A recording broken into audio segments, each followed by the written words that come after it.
কেউ নাই। আল্লাহ গো, তুমি যদি মাফ না করো কে আমাকে মাফ করবে? তুমি যদি মাফ না করো কে আমাকে মাফ করবে? তুমি যদি আমাকে মাফ করো তাহলে তোমার কোনো দিকে কমবে না, তুমি যদি আমাকে মাফ না করো তোমার কোনো দিকে বাড়বে না।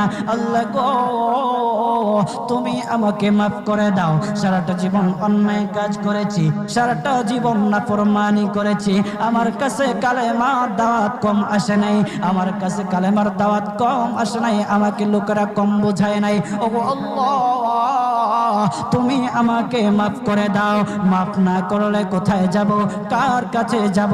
বাবা যখন মারে তখন মার কাছে আশ্রয় নেওয়া যায়, মা যখন প্রহার করে তখন বাবার কাছে আশ্রয় নেওয়া যায়, বাবা মা যখন প্রহার করে তখন দুনিয়ার কারো না কারো কাছে আশ্রয় নেওয়া যায়।